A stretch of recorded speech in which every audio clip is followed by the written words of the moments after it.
खेल के मैदान से अच्छी खबर। अंडर 23 वर्ल्ड स्क्वॉश चैंपियनशिप का टाइटल पाकिस्तान के नाम। पाकिस्तानी प्लेयर नूर जमान ने अंडर 23 वर्ल्ड स्क्वॉश चैंपियनशिप जीत ली। फाइनल में नूर जमान ने मिस्र के करीम अल तौरकी को 3-2 से शिकस्त दी। नूर जमान ने पहले 2 सेट हारने के बाद शानदार कमबैक किया और कामयाबी हासिल की। चैंपियन नूर जमान जीत की खुशी में आबदीदा हो गए। कहा, जीतने के लिए सख्त मेहनत की, अल्लाह ने मेहनत का सिला दिया। सोचा था मैच का प्रेशर नहीं लूंगा और आखिरी लम्हे तक लड़ूंगा। टाइटल जीतना पूरे मुल्क के लिए एजाज है।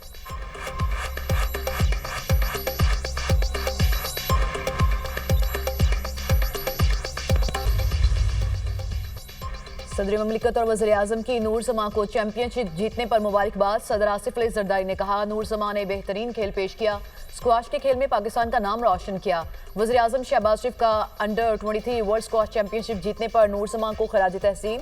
वज़ीर आज़म की नूर जमां की कामयाबी पर पूरी कौम को मुबारकबाद। कहा, नूर जमां ने अपने खेल से पाकिस्तान का नाम पूरी दुनिया में रोशन किया। पूरी कौम को आप पर फख्र है।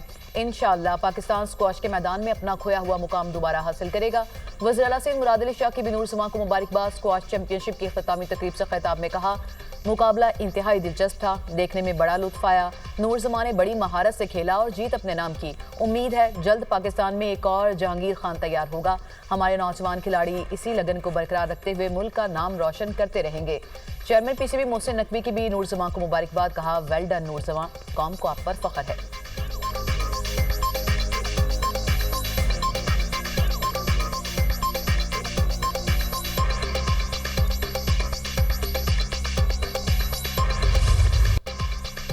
वज़ीर आज़म शहबाज शरीफ का 2 रोज़ा सरकारी दौरा बेलारूस। मिन्स्क एयरपोर्ट पर बेलारूस के वज़ीर आज़म ने पुरतपाक इस्तकबाल किया।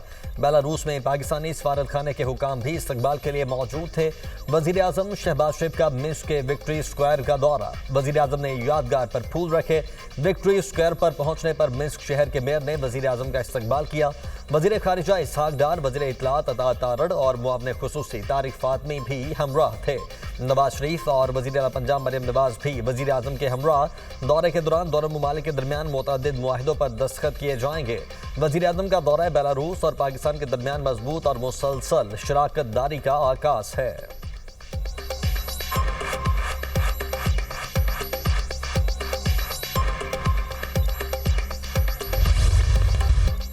मुल्की आमदन में बरामदात से इजाफा अव्वलीन तरजीहात में शामिल है। सनतों और कारोबारी तंजीमों की तजावीज़ को बजट में शामिल किया जाए। मुकामी सनत को लेवल प्लेइंग फील्ड की फ्राहमी यकीनी बनाई जाए। वज़ीर आज़म की बरामदात सहूलत स्कीम के हवाले से जायजा इजलास में गुफ्तगू। बरामदी सनतों के खाम माल और मशीनरी की दरामद पर मुशावरत यकीनी बनाने का हुक्म। बरामदात सहूलत स्कीम को मौसर बनाने के लिए कायम कमेटी अबूरी सिफारिशात को हतमी शक्ल देकर रिपोर्ट पेश करेगी।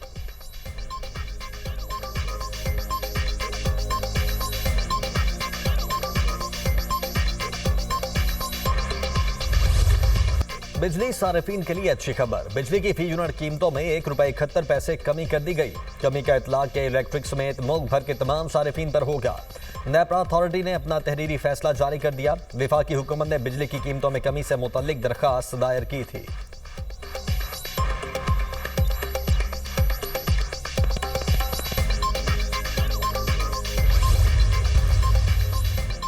अमरीकी सदर का चीन के सिवा तमाम मुल्कों पर टैरिफ 90 दिन के लिए रोकने का ऐलान। पाकिस्तान समेत जवाबी टैरिफ न लगाने वाले मुल्कों को रियायत।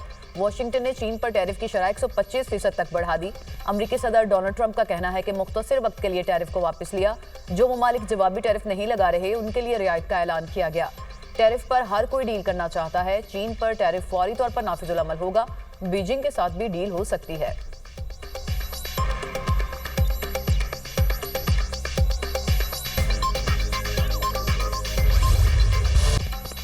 अमरीकी टैरिफ की आर्जी मुअत्तली पर सरमायाकारों का एतमाद बहाल। पाकिस्तान स्टॉक एक्सचेंज में जबरदस्त तेजी। 100 इंडेक्स में 2036 पॉइंट्स का इजाफा।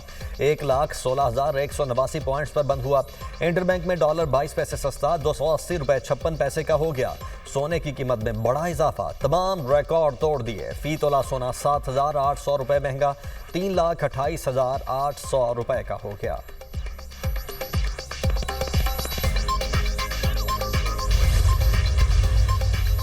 ट्रंप के टैरिफ 3 माह के लिए मुअत्तल करने के मुस्बत असरात। अमरीकी मार्केट्स में जबरदस्त तेजी का रुझान। S&P में तकरीबन 10%, नेस्डेक के स्टॉक्स में 12% से ज्यादा का इजाफा रिकॉर्ड।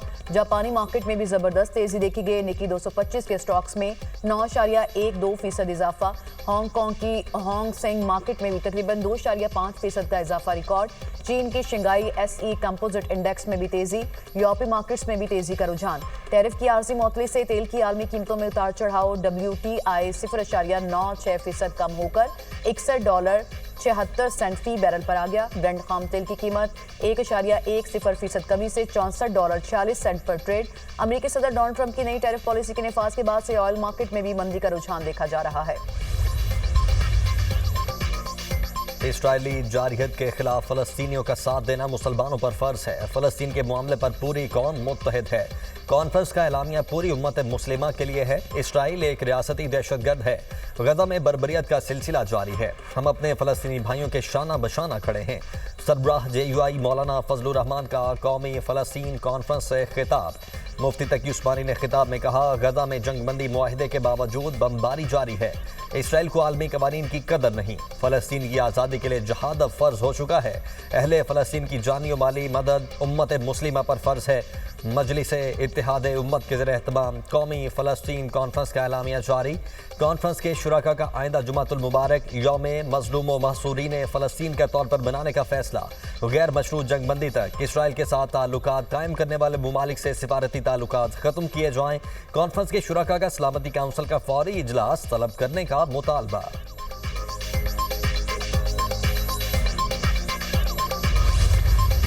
गैर कानूनी मुकीम और गैर मुल्कियों अफगान शहरियों का इनखला जारी है। इनखला की मुद्दत में किसी किस्म की तौसील नहीं की जाएगी। किसी को गैर कानूनी तौर पर पाकिस्तान में रहने की इजाज़त नहीं। हुकूमत 1 डॉक्यूमेंट रिजीम पर मुकम्मल अमल दरामद के लिए पुरअज़्म है। कोई भी अफगान शहरी सफरी दस्तावेजात के बगैर पाकिस्तान नहीं आएगा। मुल्की मफाद में अफगान शहरियों की वापसी का फैसला किया। अफगान शहरियों की इनखला की पॉलिसी बनाने के दौरान तमाम सूबों को एतमाद में लिया। ये किसी सूबे नहीं, पाकिस्तान की पॉलिसी है। फॉरेन पॉलिसी सूबाई मामला नहीं। वज़ीर ममलिकत बराए दाखिला तलाल चौधरी की न्यूज़ कॉन्फ्रेंस कहा, अफगान शहरियों को बाइज्जत तरीके से वापस भेजा जा रहा है। अफगान शहरियों की वापसी से मुतालिक वज़ारत ख़ारजा अफगान हुकाम से राबते में है। अफगान शहरियों को अपने मुल्क में बसाना अफगान अबूरी हुकूमत की जिम्मेदारी है। दहशतगर्दी से मुतालिक शवाहिद अफगान हुकूमत से शेयर किए हैं। अफगानिस्तान के साथ सरहदी निज़ाम को रेगुलेट किया जाएगा।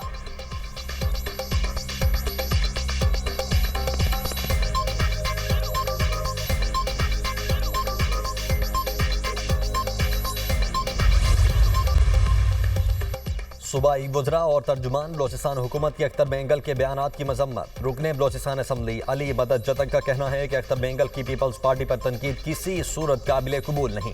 सादिक इमरानी का कहना है कि अख्तर बेंगल बलोचिस्तान में दहशतगर्दों की सरपरस्ती कर रहे हैं। बख्त मोहम्मद काकड़ कहते हैं कि अख्तर बेंगल बौखलाहट का शिकार हो गए।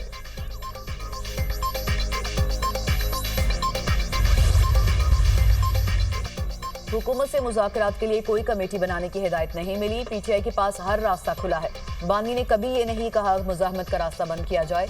इंसाफ के हुसूल के लिए हर किस्म की कोशिशें जारी रहेंगी। चेयरमैन PTI बैरिस्टर गौहर की दुनिया न्यूज़ से खुसूसी गुफ्तगू कहा, बानी और मेरे मुतालिक कुछ गलत और बेबुनियाद खबरें चलाई जा रही हैं। बानी की बहनों के हवाले से भी ज़ेर गर्दिश खबरें दुरुस्त नहीं। मुराद सईद के हवाले से कभी बानी से कोई बातचीत नहीं हुई।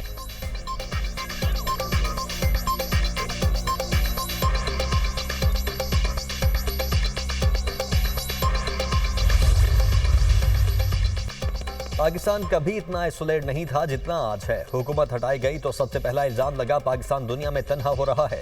हमें बारूदी सुरंगें बिछाने के ताने दिए जा रहे थे। PDM 1 और 2 ने IMF से 4 मुआहदे किए। बिलावल भुट्टो ने कहा, ये PTI IMF है। पाकिस्तान को हमने नहीं आपने तबाह किया। शेख वकास अकरम की प्रेस कॉन्फ्रेंस। मुशर्रिफ खजाना KP मुजम्मिल असलम बोले, हुकूमत 3 से 4 बार IMF के पास गई। रवा साल पाकिस्तान की मुआशी नमू की शरह कम तरीन है।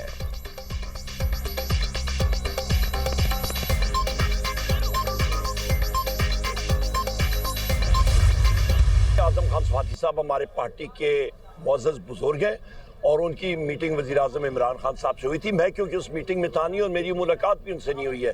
और जो बात करें जारी बात है, उसमें सदाकत है और मतलब सदाकत होगी और वो कर रहे होंगे। उनको जो टास्क मुझे वज़ीर आज़म इमरान खान साहब या एक टास्क हैसियत अपोजिशन लीडर या दे तो वो तो मैं फिर करूँगा। उनको यह टास्क दिया गया है, फिर उनको करना पड़ेगा।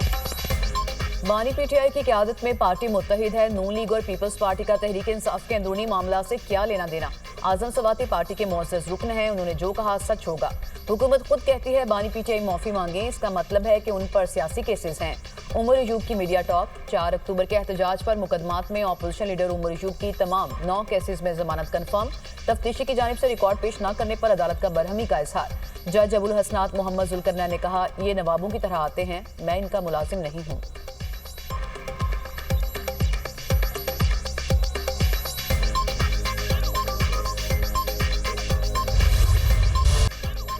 ममनुआ जगहों पर जाने पर मिलिट्री ट्रायल शुरू हुए तो किसी का भी ट्रायल आसान होगा। जस्टिस जमाल बंदुखेल के सिविलियंस के ट्रायल के खिलाफ अपीलों पर समात में रिमार्क्स।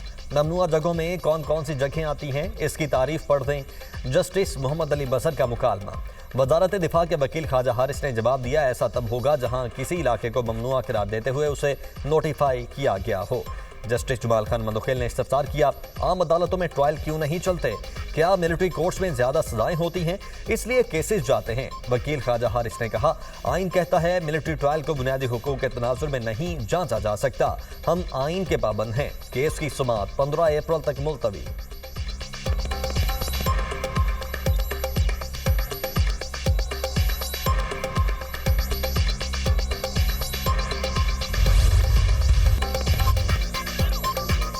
कराची लाठी में फैक्ट्री में आतिशबाजी, फायर ब्रिगेड की 7 गाड़ियां आग पर काबू पाने में मसरूफ। हुकाम के मुताबिक आग फैक्ट्री के गोदाम में मखसूस हिस्से में लगी, जल्द काबू पा लिया जाएगा। प्लास्टिक और दीगर सामान को बाहर निकाला जा रहा है।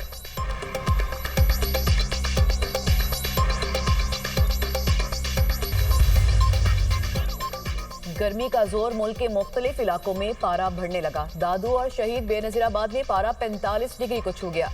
लाड़काना, जैकबाबाद, सक्खर 44, रोहड़ी, सिब्बी और बहावलपुर में 43 डिग्री सेंटीग्रेड रिकॉर्ड किया गया। लाहौर में पारा 41, तुर्बत और नुकंडी में 40 डिग्री को छू गया। कराची 37, इस्लामाबाद और पेशावर में 36 डिग्री रहा। कोयटा 31, मुजफ्फराबाद 29 और गिलगित बल्तिस्तान में 25 डिग्री रिकॉर्ड किया गया। पीडीएमए ने कल से हीट वेव का खदशा जाहिर कर दिया। खैबर पख्तूनख्वा, कश्मीर, गिलगित बल्तिस्तान में बादल बरसने की तवक्को। पंजाब, इस्लामाबाद और बलोचिस्तान के चंद मकामात पर भी बारिश का इम्कान।